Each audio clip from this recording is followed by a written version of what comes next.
NDTV पर agenda India का लेकर हम हाजिर हैं और सबसे पहले बात करने जा रहे हैं बिहार से जुड़ी बड़ी खबरों।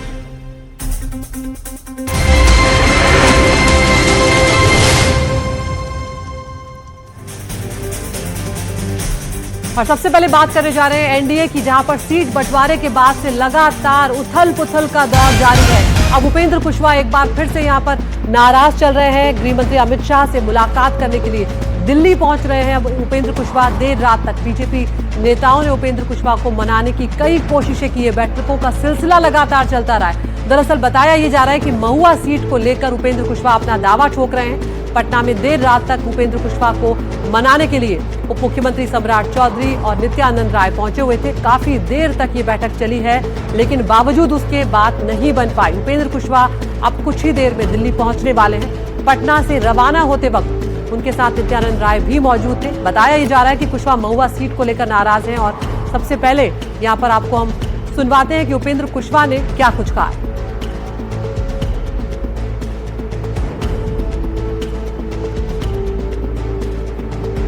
तो ये तस्वीरें आप देख रहे हैं जब उपेंद्र कुशवाहा रवाना हो रहे हैं पटना से दिल्ली के लिए, और उस वक्त उन्होंने मीडिया से बातचीत की है। तब क्या कुछ कहा है वो आपको सुनवाते हैं। उन लोगों से आपने पूछा, सम्राट जी थे, नित्यानंद राय जी थे, उन लोगों ने क्या कहा? तो जब हाथ जोड़कर वो चले गए तो फिर अब उनसे पूछना चाहिए था ना। नाराज और प्रसन्न होने का कोई मामला नहीं है, आपको उनसे सवाल पूछना चाहिए था। पहले आपने अपने लोगों से माफी मांगी, फिर शेरो शायरी आपने की, साजिश की बात कही। क्या उपेंद्र कुशवाहा के साथ साजिश हो रहा है? देखिए, क्वालिटी ऑफ सीट नहीं मिला है। This time nothing is well in NDA. Thank you. तो बहुत बड़ी बात यहाँ पर उपेंद्र कुशवाहा बोल गए हैं, nothing is well in NDA, ये वो यहाँ पर कहते हुए नजर आ रहे हैं, और जो साफ जाहिर कर रहा है कि वो नाराज हैं। सीट शेयरिंग का जब मामला सामने आया था तब भी 6 सीटें के मिलने के बाद उपेंद्र कुशवाहा ने सोशल मीडिया पर पोस्ट डाला था अपनी पार्टी के लोगों से, कार्यकर्ताओं से और अपने क्षेत्र के लोगों से। उन्होंने माफी मांगी थी और कहा था कि जितनी उम्मीदें थी उतनी सीटें वो नहीं ला पाए, उसके लिए वो क्षमा प्रार्थी है, ये भी उन्होंने कहा था। और अब यहाँ पर एक बार फिर से उनकी नाराजगी सामने आई है और महुआ सीट का मामला फिलहाल बताया जा रहा है, जिस पर उपेंद्र कुशवाहा अड़े हुए हैं। बीजेपी ने मनाने की भी कोशिश की है। सम्राट चौधरी, नित्यानंद राय ने उन्हें कल देर रात तक बैठकों का सिलसिला चला है, लेकिन फिलहाल बात नहीं बनी और इसीलिए उपेंद्र कुशवाहा अब गृह मंत्री अमित शाह से मिलने दिल्ली पहुंच रहे हैं।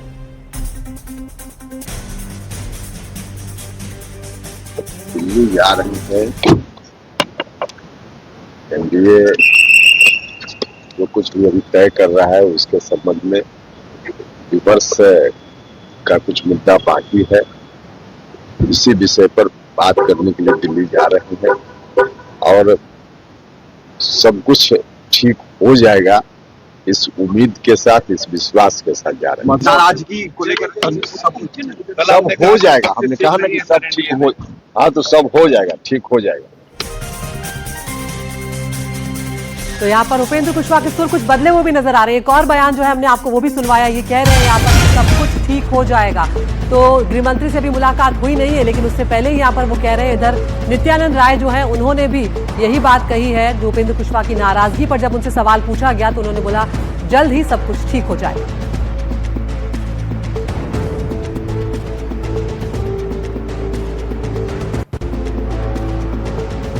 तो हमारे 3 सहयोगी यहाँ पर हमारे साथ जुड़ने जा रहे हैं। हमारे साथ रविशंकर शुक्ला है, मनोरंजन भारती हमारे साथ पटना से जुड़ रहे हैं और सोमू आनंद भी जुड़ रहे हैं। मनोरंजन, सबसे पहले आपके पास आऊंगी।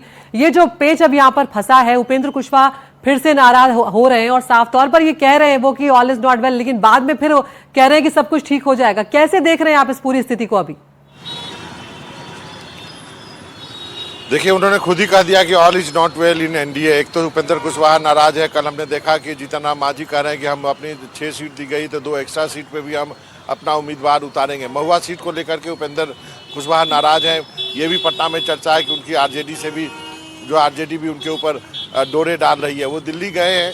देखिए, 2-3 चीज़ें होनी है। एक तो उपेंद्र कुशवाहा का राज्यसभा जो है वो अगले साल खत्म हो रहा है। दूसरा, महुआ की सीट है, उस पर तो डिस्कशन होगा ही। तीसरी, क्या उनको केंद्रीय कैबिनेट में जगह मिल सकती है। ये 3 चीज़ें, 3 मुद्दे लेकर के वो जा रहे हैं। वहाँ पे क्या बातचीत होगी क्या फैसला होगा उसी पे ये निर्भर करेगा कि उपेंद्र कुशवाहा किस पाले में रहेंगे। छोटे छोटे दल जो है, आपको बता दूं, जो खासकर उपेंद्र कुशवाहा और जीतन राम मांझी है, वो चिराग पासवान को बहुत ज़्यादा सीटें दिए जाने पर, उनको वो सारी सीटें दिए जाने पर जो उनको दी गई है, उसके वजह से देखिए जेडीयू भी नाराज है, बाकी दो छोटे घटक दल है वो भी नाराज है। तो ये एक फोकल पॉइंट हो गया है एनडीए में नाराजगी का। जी, रवीश का रुख करेंगे। रवीश, क्या कुछ हलचल इस वक्त आप देख रहे हैं, क्योंकि उपेंद्र कुशवाहा अब कब तक उनकी गृह मंत्री से मुलाकात की खबरें सामने आ रही हैं?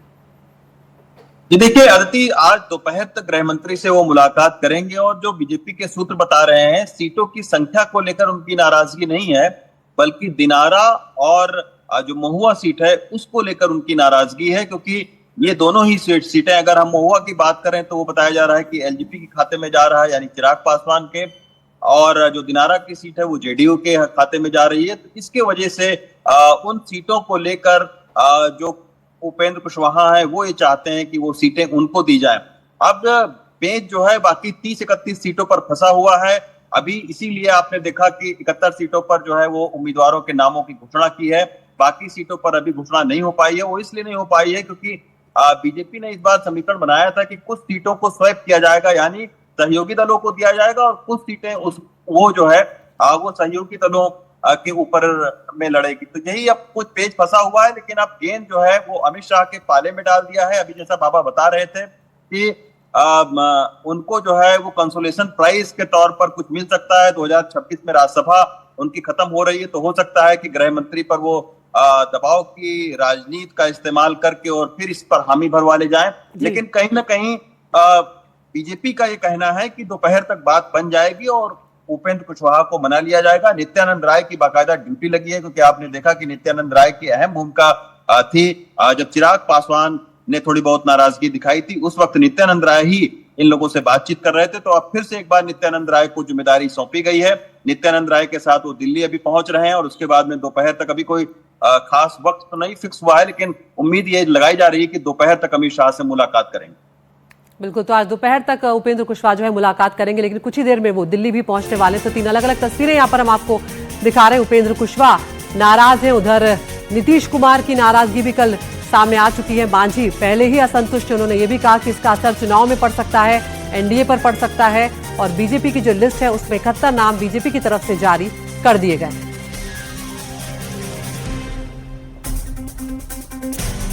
और अब यहाँ पर महागठबंधन की बात कर लेते हैं। महागठबंधन में भी आज एक बड़ा दिन है। राघोपुर सीट से तेजस्वी यादव आज नामांकन भरने जा रहे हैं। तेजस्वी यादव कुछ देर के बाद उनके नामांकन की प्रक्रिया वो शुरू करेंगे। लगातार तीसरी बार राघोपुर से चुनाव लड़ रहे हैं तेजस्वी यादव। आपको बता दें, लालू प्रसाद यादव के परिवार का एक मजबूत गढ़ रही है राघोपुर की सीट। यहाँ से तेजस्वी यादव 2015 से लगातार जीतते आ रहे हैं और ये सीट जो है वो वैशाली जिले में पड़ती है। तेजस्वी यादव ने एक ऑडियो संदेश भी लोगों से जारी किया है और लोगों से बड़ी तादाद में, बड़ी संख्या में उनके नामांकन के लिए समर्थन देने को कहा है, जुटने को कहा है। तो एक तरह से शक्ति प्रदर्शन भी आज राघोपुर में देखने को मिलेगा तेजस्वी यादव का, जब नामांकन दाखिल करने के लिए वो यहाँ पर जाएंगे। तो हालांकि सीट शेयरिंग को लेकर हम लगातार देख रहे हैं कि अभी भी महागठबंधन में तस्वीर उस तरह से साफ नहीं है। औपचारिक ऐलान जो होता है वो अब तक नहीं हुआ है, लेकिन अब देखना ये होगा कि किस तरह से आज शक्ति प्रदर्शन हो रहा है। यहाँ पर जैनेंद्र हमारे साथ इस वक्त जुड़ गए हैं। जैनेंद्र, क्या कुछ इस वक्त आप देख रहे हैं महागठबंधन में, क्योंकि सबसे बड़ी बात जो हम अगर पहले बात करें तो सीट शेयरिंग पर आप लगातार पिछड़ते चले जा रहे हैं यहाँ पर। बिल्कुल, सीटों का बंटवारा जो है औपचारिक तौर पर अभी तक महागठबंधन में नहीं हुआ है। कई ऐसी सीटें हैं, तकरीबन दर्जन भर, जिन पर की कांग्रेस और आरजेडी दोनों में पेंच फंसा हुआ है और दोनों ही पार्टियां दावे कर रही हैं। तो यही वजह है कि औपचारिक ऐलान नहीं हुआ है। लेकिन इस बीच जिन सीटों पर विवाद नहीं है और कम से कम पहले फेज की जो सीटें हैं उस पर जो है वो महागठबंधन में शामिल सभी पार्टियां, आरजेडी हो, लेफ्ट हो, उन्होंने अपने उम्मीदवारों को जो है वो सिंबल देना शुरू कर दिया है पिछले 2 दिनों में, और सभी नामांकन भी कर रहे हैं। इस कड़ी में बल्कि कांग्रेस थोड़ी पीछे है। कांग्रेस ने अब तक 42 सीटों पर उम्मीदवार तय किए हैं। आज अभी तक उनकी सूची नहीं आई है। बताया जा रहा है कि आज जो है कांग्रेस की पहली सूची आएगी और कांग्रेस के उम्मीदवार भी अगले 2 दिनों में नामांकन दाखिल करेंगे। लेकिन चूंकि कई सीटों पर बातचीत चल ही रही है, इस वजह से सीट बंटवारे का एक औपचारिक ऐलान नहीं हुआ है। लेकिन देखिए, पहले से ही विवाद जो है वो 5% सीटों पर है, 95% सीटों पर सहमति है आपस में, और यही वजह है कि जिन पर कोई विवाद नहीं है उन सीटों पर जो है नामांकन किया जा रहा है।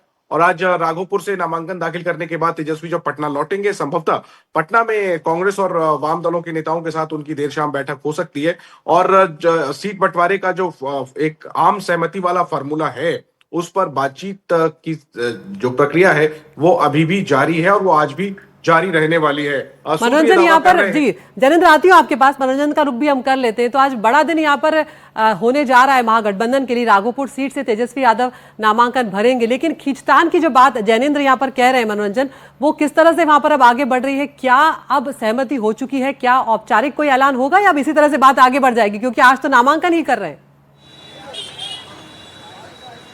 देखिए, नामांकन में कब आज का दिन यदि निकाल दें, आज 3 बजे तक नामांकन है, उसके बाद 2 दिन और बचते हैं। अभी तक इन्होंने संख्या भी नहीं बताई है। और जो जनेंद्र बता रहे हैं ना, सीट ओवरलैप हो गई है। कई सीटें जो है कांग्रेस की आरजेडी लड़ना चाहती है, कुछ सीटें लेफ्ट की भी फंसी हुई हैं। ये तीनों आपस में घुलमिल से गए। मेरी कई नेताओं से, मेरे लेफ्ट के नेताओं से भी बातचीत हुई, बहुत ही फ्रस्ट्रेटेड साउंड कर रहे थे। बोल रहे थे कि कुछ पता नहीं चल पा रहा, कब हम नॉमिनेशन करेंगे। जो अब हमने टिकट बांट दिए थे वो भी वापस बुला लिए गए, आरजेडी ने भी वापस बुलाए। अब कब होगा, क्योंकि वक्त अब 2 ही दिन का बचता है, इसलिए उम्मीद की जा रही है कि आज जरूर जो है कुछ न कुछ लिस्ट जारी कर दिया जाएगा, जिससे कि कल और परसों जो है प्रत्याशी अपना नामांकन दाखिल कर सके। कांग्रेस तो अभी तक एक भी सूची जारी नहीं की है। लेफ्ट पार्टीज और आरजेडी ने तो करीब कल ढेर सारे सिंबल दे भी दिए हैं। सबकी तस्वीरें हमने आपको भेजी है, हमने दिखाई है, लेकिन कांग्रेस की तरफ से कुछ पता नहीं चल पा रहा है कि कांग्रेस क्या करने वाली है। बिल्कुल मनोरंजन, यहाँ पर सोमू, अगर उहापोह की स्थिति हम देख रहे हैं तो दोनों ही खेमों में नजर आ रही है। उधर उपेंद्र कुशवाहा जो है वो 2 सीटों को लेकर वहां पर पेच फंस गया है। कांग्रेस यहाँ पर अपनी पसंद की सीटों को लेकर अड़ी हुई है। सहनी जो है वो इधर हम 2-3 दिनों से देख रहे हैं खुद को उप मुख्यमंत्री घोषित करने के बाद चुप्पी साधे हुए हैं। क्या कुछ अंदर खाने चल रहा है, कोई जानकारी सामने आ रही है? बिल्कुल, देखिए दोनों ही गठबंधनों में अभी तक सीट शेयरिंग का पूरा मामला सुलझा नहीं है। महागठबंधन में तो अब तक ऐलान भी नहीं हुआ, जैसे हमारे बाकी सहयोगी भी बता रहे हैं। लेकिन ऐसी उम्मीद है कि आज बैठक के बाद ये तस्वीर साफ हो जाएगी। तेजस्वी यादव करीब 1 से 2 बजे तक वापस पटना लौटेंगे और फिर उनकी बैठक होनी है, जिसमें पूरी तस्वीर साफ हो जाएगी। लेकिन उम्मीदवारों को लेकर के भी अभी भी स्थिति क्लियर नहीं है, क्योंकि कई सीटें ऐसी हैं जिन पर महागठबंधन में खास तौर पे सहयोगी दलों में 2-2 सहयोगी दलों का दावा है। उन सीटों पर कुछ सहयोगी दलों ने सिंबल भी अलॉट कर दिया है, सिंबल भी बांट दिया है। और ऐसे में महागठबंधन के अंदर इस बात को लेकर के भी खींचतान है कि जो सिंबल दिए गए हैं उन प्रत्याशियों से ये कहा जा रहा है कि आप अभी नामांकन ना करें, उसे होल्ड करें। तो इस तरह की तमाम चीजें चल रही हैं। और क्योंकि सिर्फ 2 दिन आज के बाद रह गए हैं पहले चरण के नामांकन में, तब तक तस्वीर साफ न होना ये चुनाव के लिए देखें दोनों ही गठबंधनों के लिए मुश्किलें जरूर पैदा कर रहा है। बिल्कुल मनोरंजन, संक्षेप में राघोपुर के लिए क्या तैयारियां आज चल रही है? शक्ति प्रदर्शन आज तेजस्वी यादव करने जा रहे हैं?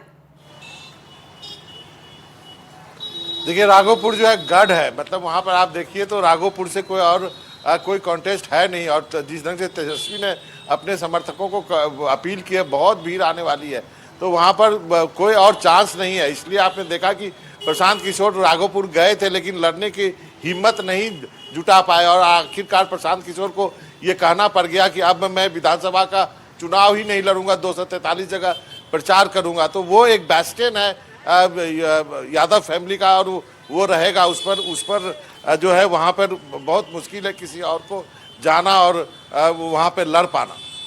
बिल्कुल, आप सभी सहयोगी हमारे साथ बने रहिए। सोमू, आप भी, जैनेंद्र, आप भी। लौटूंगे आपके पास। एक और बड़ी खबर का यहाँ पर हम रुख कर लेते हैं, जो प्रशांत किशोर से जुड़ी हुई यहाँ पर सामने आ रही है। विधानसभा चुनाव नहीं लड़ेंगे प्रशांत किशोर, यहाँ पर अब उन्होंने ये साफ कर दिया है। अब तक भले ही अटकलें जरूर चल रही थी, लेकिन कहीं ना कहीं वो पहले कह चुके थे कि मैं लड़ूंगा या नहीं, इस पर तस्वीर साफ नहीं है। लेकिन अब उन्होंने कह दिया है कि मैं संगठन का काम देखूंगा। और ये भी वो कह रहे हैं कि 150 से कम सीटें आई तो जनसुराज की हार वो होगी। राघोपुर से जनसुराज ने अपना उम्मीदवार भी उतार दिया है। राघोपुर से चंचल सिंह को जनसुराज ने अपना उम्मीदवार बनाया है। तो मनोरंजन, यहाँ पर जो राघोपुर में हम सीधी टक्कर की उम्मीद सोच रहे थे कि बड़ा कड़ा मुकाबला यहाँ पर देखने को मिलेगा, वो यहाँ पर अब खत्म हो गया और प्रशांत किशोर आखिरकार अब नहीं लड़ने जा रहे हैं। जी हाँ, हम लोग एक्सपेक्ट कर रहे थे कि mother of the all battle होगा बिहार चुनाव का। राघोपुर में तेजस्वी यादव बनाम प्रशांत किशोर, लेकिन ये देखने को नहीं मिलेगा। प्रशांत किशोर जो है पॉलिटिकल स्ट्रेटेजिस्ट है, उसको मालूम है कि भाई कहाँ पे दांव खेलना चाहिए, इसलिए उन्होंने हवा बनाने के लिए तो जरूर वो राघोपुर गए, वहाँ पर उनका स्वागत भी हुआ ढेर सारा, लेकिन आखिरकार वो मैदान छोड़ के भाग गए। बिल्कुल बने रहिए। तो यहाँ पर अब कांग्रेस में क्या कुछ हलचल चल रही है उसका भी हम यहाँ पर रुख कर लेते हैं। बिहार चुनाव में कांग्रेस भी आज अपने उम्मीदवारों की पहली सूची जारी कर सकती है। अब तक 42 सीटों पर माना जा रहा है कि उम्मीदवार तय कर लिए गए हैं। कांग्रेस पार्टी की तरफ से कल केंद्रीय चुनाव समिति की बैठक हुई है और जिन सीटों पर कांग्रेस ने उम्मीदवार तय किए हैं उनमें जो प्रमुख नाम सामने आ रहे हैं वो यहाँ पर हम आपको बताते चलते हैं। भागलपुर में अजीत शर्मा का नाम सामने आ रहा है, हिसुआ में नीतू सिंह, राजा पाकर में प्रतिमा दास, राजपुर में विश्वनाथ राम, वैशाली में संजीव सिंह, बहादुरगंज में मुसव्विर आलम। बची हुई सीटों पर नाम तय करने के लिए दिल्ली में कांग्रेस नेताओं की एक उप समिति की बैठक भी जारी है। जैनेंद्र के पास सीधा हम चलते हैं। जैनेंद्र, क्या कुछ हलचल चल रही है और कितनी सीटों पर यहाँ पर जो खासकर विनिंग सीटों की जो बात कांग्रेस पार्टी कर रही थी, क्या वहां पर अब उसने अपनी बात मनवा ली है? देखिए, कांग्रेस करीब 60 सीटों पर चुनाव लड़ेगी और उन 60 सीटों में से 42 सीटों पर उम्मीदवार तय कर लिए गए 2 सीसी की मीटिंग्स में, और जो लगभग 1.5 दर्जन सीटें बची हैं 18-20 उन पर उम्मीदवार तय करने के लिए जो है एक उप समिति सब कमेटी मल्लिकार्जुन खड़गे ने कल गठित की, जिसमें अजय माकन है, इमरान प्रतापगढ़ी हैं, सलमान खुर्शीद हैं, पीएल पुनिया है, टीएस सिंहदेव हैं और इसके अलावा प्रदेश अध्यक्ष, प्रदेश प्रभारी और विधायक दल के नेता बिहार के, इन सब की उप समिति की बैठक दिल्ली में कांग्रेस दफ्तर में चल रही है। और बताया जा रहा है कि आज जितनी भी सीटें कांग्रेस लड़ेगी उन सब पर उम्मीदवार तय कर लिए जाएंगे। पहले चरण और दूसरे चरण की कुछ सीटों की लिस्ट जो है आज कांग्रेस जारी करेगी। जिन 17 सीटों पर अभी विधायक हैं फिलहाल कांग्रेस के, उनमें से ज्यादातर को रिपीट किया जा रहा है। भागलपुर सीट को लेकर बड़ी दिलचस्पी थी कि भागलपुर में क्या होगा, तो भागलपुर से अजीत शर्मा जो मौजूदा विधायक हैं उन्हें एक बार फिर से मौका दिया गया है। प्रतिमा दास राजा पाकर से ये वैशाली जिले की विधायक है, इन्हें भी फिर से उतारा जा रहा है। हिसुआ सीट नीतू कुमारी के बगावती सुर सुनने को मिले थे, माना जा रहा था कि इनके टिकट पर खतरा है, लेकिन इनका टिकट भी कल फाइनल हो गया। तो इस तरीके से लगभग 42 सीटें फाइनल हुई हैं, उनमें से पहले फेज की सारी सीटें और दूसरे फेज की कुछ सीटों की लिस्ट आज आएगी। और जिन सीटों पर अभी आरजेडी के साथ पेच फंसा हुआ है उसको अभी फिलहाल कांग्रेस जो है वो ऐलान करने से बचेगी, लेकिन जो अगर वो पहले फेज की सीटें होंगी और भले ही विवाद हो तो भी उनका ऐलान किया जाएगा। और फिलहाल अब सारा जो फोकस है वो पहले चरण की सीटों पर और उसके ऐलान पर टिक गया है, क्योंकि उसमें नॉमिनेशन की जो तारीख है वो मात्र 2 दिन बची है आज के बाद, और आज तो उम्मीदवार ही ऐलान करेगी कांग्रेस, तो इसके बाद सिर्फ 2 दिन बच जाएंगे नामांकन दाखिल करने के लिए। जी बिल्कुल, और सिर्फ 2 दिन बचे हैं, लेकिन बावजूद उसकी तस्वीर अभी तक महागठबंधन में साफ नहीं हो पाई है। ये वाकई में हैरान करने वाला मामला है। उधर एनडीए में भी खींचतान तो चल रही है, लेकिन इस सब के बीच में अब धीरे धीरे जो प्रचार करेंगे वो बड़े चेहरों के नाम भी अब सामने आने लगे हैं। स्टार प्रचारक जो हैं वो सामने आ गए और सबसे बड़े स्टार प्रचारकों में से है उत्तर प्रदेश के मुख्यमंत्री योगी आदित्यनाथ। तो कल बिहार के दौरे पर जाएंगे सीएम योगी। सम्राट चौधरी के नामांकन में मुख्यमंत्री योगी आदित्यनाथ मौजूद रहने वाले हैं। तो अब एक के बाद एक बीजेपी अपने तमाम बड़े चेहरों को, अपने स्टार प्रचारकों को यहाँ पर उतारने जा रही है बिहार के चुनावी मैदान में, और जमकर यहाँ पर प्रचार होगा। और उसके बाद जो कुछ बयान होंगे, जो कुछ संबोधन होंगे, उन पर सबकी नजरें हमेशा टिकी रहती है कि वो किस तरह से जनता को, वोटरों को अपने पक्ष पे करते हैं, क्योंकि आखिरी दौर का प्रचार जो है वो बहुत ज्यादा मायने रखता है। और यहाँ पर किसकी क्या रणनीति रहने वाली है वो देखना काफी दिलचस्प होगा। तो बिहार दौरे पर कर जाएंगे यहाँ पर मुख्यमंत्री योगी आदित्यनाथ। सम्राट चौधरी के नामांकन में वो मौजूद रहेंगे। इसके अलावा जो एक और बड़ा नाम सामने आ रहा है वो दिल्ली की मुख्यमंत्री रेखा गुप्ता का भी सामने आ रहा है। वो भी 3 अलग अलग जगहों पर जाएंगी, चुनाव प्रचार में वो शामिल होंगी। तो एक के बाद एक तमाम नेता यहाँ पर जुड़ने जा रहे हैं। मनोज्ञा हमारे साथ जुड़ गई हैं। तो मनोज्ञा, यहाँ पर अब बिहार की जो बिसात है, बिहार का जो चुनावी मैदान है, उसके बाद उस पर एक के बाद एक फायर ब्रांड नेता जो है बीजेपी के वो उतरने जा रहे हैं, और उसमें सबसे पहला नाम योगी आदित्यनाथ का। बिल्कुल, और आज रेखा गुप्ता उतरेंगी यहाँ पर चुनावी मैदान में। अगर ये कहूँ कि स्टार कैंपेनर के तौर पर, तो दिल्ली की मुख्यमंत्री होंगी पहली, और दिल्ली की एक, या यूँ कहूँ बीजेपी की एकमात्र महिला मुख्यमंत्री यहाँ पर होंगी। और जो उनका सबसे पहले कारवां आएगा वो यहाँ आएगा। हमारे पास संजीव चौरसिया जी हमारे साथ हैं, दीघा से 2 बार विधायक है, तीसरी बार उम्मीदवारी कर रहे हैं। अच्छा, दीघा तो सबसे खूबसूरत इलाका है पटना का, तो क्या हम ये कहें कि जीत का भरोसा है या स्टार कैंपेनर्स की भी जरूरत है? नहीं, सबका है। माननीय रेखा गुप्ता आ जा रही है, उनका अभिनंदन भी है स्टार कैंपेनर के रूप में भी, और सौभाग्यशाली है कि दीघा विधानसभा में ही पहला उनका आना हो रहा है। तो स्वाभाविक रूप से दीघा विधानसभा अपने आप में पूरे बिहार को परिलक्षित करता है। यहाँ ग्रामीण प्रवेश भी है, शहरी प्रवेश भी है, सभी प्रवेश को समावेश करते हुए गंगा का तट भी है। तो अगर पुराना शहर जो विकसित अलग अलग प्रकार से, यहाँ गांव का भी ग्रामीण भी है, शहर भी है। मैं आपको एक और जानकारी दे दूं कि यहाँ क्रिश्चियन भी है, मुस्लिम भी है, सिख भी है। ये कॉम्बिनेशन अगर कहीं मिलेगा, सबका साथ हर विकास मिलेगा, तो वो दीघा विधानसभा में मिलेगा। आप तो कह रहे हैं कि आप 5 पांडव एक साथ हैं, विपक्ष कह रहे हैं कि अभी तक तो टिकट ही नहीं सारी रिलीज हुई है, जेडीयू और आपस में सामंजस्य है नहीं। सीट भी रिलीज हो गई है, संख्या भी स्पष्ट हो गया है। महागठबंधन के तो ना रिलीज हुए हैं ना कुछ हुए हैं। तो वो महागठबंधन अपने आप में जिस प्रकार से जनता को ठगने का काम करती है, जनता देख रही है कि समय पर माकूल जवाब देने का काम जनता करेगी। क्योंकि 5 पांडव की जो गठबंधन है वो बिहार के विकास के लिए है। उनके जो भी नेतृत्व करता है सब खून पसीना बहाकर बिहार को आगे बढ़ाने का काम किया है। पर उनके नेता का क्या है? आज फराटेदार राहुल गांधी अगर बिहार के सड़कों पर चल रहे हैं तो इंडिया ने सरकार बनाई तब तो चल रहे हैं।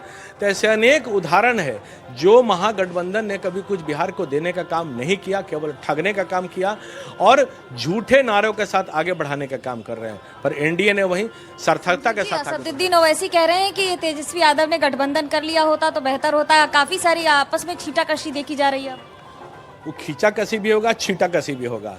जब एक दूसरे से समन्वय वर्षा का फव्वारा नहीं होगा तो छींटाकशी का अभियान जब देखिएगा तो जनता देख रही है कि छींटाकशी और वो दोनों कैसे आगे बढ़ेंगे। क्योंकि उनके सत्ता की लालोलता की प्रगाढ़ता इतने परम सीमा पर है, बिहार के विकास के साथ मन कभी मिला नहीं है, न मिलेगा। इसलिए एनडीए के लोगों ने बिहार के विकास को नैतिकता आधार पर बनाने का काम किया। जी मनोज, बिल्कुल लौटेंगे आपके पास। तो यहाँ पर दीघा से जो उम्मीदवार हैं उनका प्रचार करने के लिए रेखा गुप्ता पहुंच रही हैं और इधर एक और नेता का बयान सामने आया। असदुद्दीन ओवैसी यहाँ पर एक बार फिर तेजस्वी यादव पर निशाना साधते हुए नजर आ रहे हैं। असदुद्दीन ओवैसी ने हमला बोलते हुए कहा है कि आरजेडी की मौजूदा लीडरशिप जो है वो नादान है। उनका कहना है कि ये लोग ऐसे फैसले ले रहे हैं जो आने वाले दिनों में उन्हें भारी पड़ेंगे। मनोरंजन हमारे साथ बने हुए। मनोरंजन, किस तरफ इशारा यहाँ पर कर रहे हैं ये मैं पूछूंगी, लेकिन सबसे पहले सुनवाते हैं असदुद्दीन ओवैसी क्या कह रहे हैं।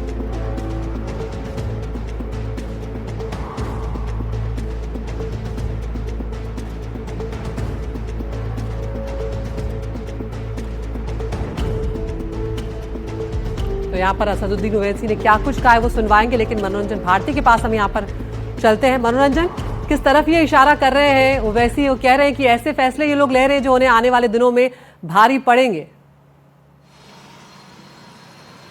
देखिए, ओवैसी तो सीट मांग रहे थे 6, वो चाह रहे थे गठबंधन हो जाए।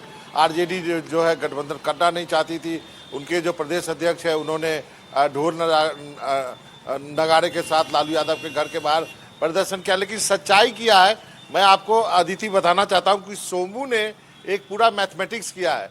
जितने भी सीट ओवैसी लड़े हैं पिछली बार उसका एक आकलन किया है। मुझे लगता है कि सोमू बताएंगे कि आरजेडी ने गठबंधन क्यों नहीं किया ओवैसी के साथ। बिल्कुल सोमू क्या है वो गणित, जरा हमारे दर्शकों को बताएं। देखिए, पिछले बार 5 सीटें असदुद्दीन ओवैसी की पार्टी एआईएमआईएम ने जीती थी और उसके बाद कोई भी ऐसी सीट नहीं रही जहां पर राजद के उम्मीदवार को ओवैसी की पार्टी के उम्मीदवार की वजह से नुकसान हुआ हो। अन्य सभी सीटों पर ओवैसी की पार्टी या तो तीसरे नंबर पर रही या 13वें नंबर तक वो पार्टी रही। कहीं भी वो ऐसा फैक्टर नहीं रहा जहां वोटों का डिफरेंस इतना रहा जिसकी वजह से आरजेडी के कैंडिडेट की हार हुई हो। 5 जो उम्मीदवार उनके जीत करके आए थे, बाद में उसमें से 4 जो विधायक हैं वो शामिल हो गए थे राजद में।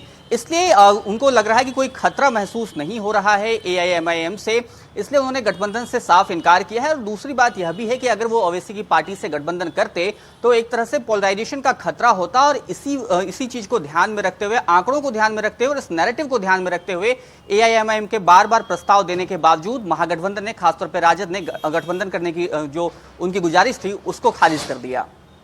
बिल्कुल सोमू, और जो सीमांचल की जिन सीटों पर आरजेडी हारी थी उन पर वो जिस तरह से हम सुन रहे हैं कि काफी जोर भी लगा रही है, तो इस बार असदुद्दीन ओवैसी को भी चुनौती झेलनी पड़ेगी। इतना आसान यहाँ पर उनके लिए नहीं होने वाला है। तो किस तरह से हम देख रहे हैं यहाँ पर नामांकन से पहले एआईएमआईएम जो है उसकी ये शपथ भी है किस तरह से कि पार्टी ना बदलने की कसम यहाँ पर उनकी तरफ से खाई जा रही है। सब कुछ यहाँ पर कहा जा रहा है। तो AIMIM ने अपने उम्मीदवारों को शपथ यहां पर दिलाई है। ये बड़ी खबर यहां पर सामने आ रही है। किस तरह की शपथ है ये?